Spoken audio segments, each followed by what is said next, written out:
Makalipas ang 3 dekada, reunited sa isang pelikula sina Maricel Soriano at Roderick Paulate. Share nila, tiyak na mararamdaman ng mga manonood ang kanilang pagkakaibigan sa kanilang proyekto. Nasa frontline ng balitang yan si News 5 digital producer Von Belinario. Hindi naman ako magtatanong.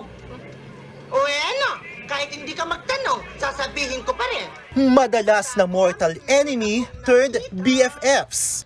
Hay nako!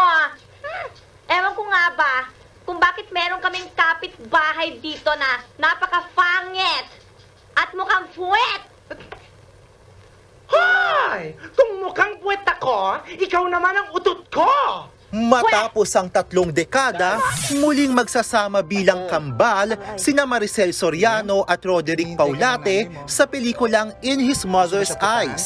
Iba talaga na makasama talaga uli. Alam ko kaibigan natin siya, alam natin na close kami.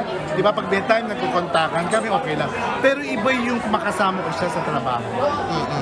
Di ba? Kaya I'm very excited. Kwento ng Diamond Star, pinagtibay na ng panahon ng kanilang pagkakaibigan ni Roderick dahil na rin yan sa dalas nilang pagtatampuhan at pagbabati nung sila'y mga bagets pa. Minutes tapos na pang punta na sa therapy. Kasi kami yung dalawa kasi, pag nagbukas akong kaibigan, makikinig ko, hindi nakakalimutan ka siya, nagbukas sa akin, hindi ko makakalimutan. Naon ba talaga siyang puntahan? Iikot ang kwento sa muling pagkikita ng isang ina at ng kanyang anak na may autism. Iniwan ng ina ang anak sa kanyang kapatid. Hindi man nakapasok sa MMFF ngayong taon, positibo ang cast na magiging hit pa rin ang pelikula. Tulungan natin ma-uplift ang mga spirito natin bilang Pilipino.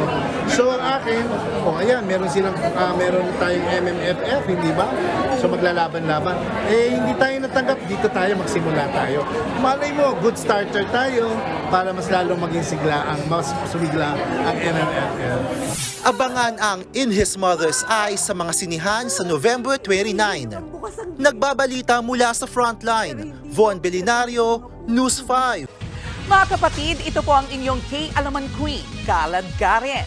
Always remember na ang K-Alaman ay K-Yamanan.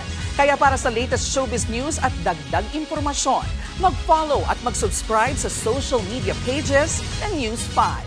Okay?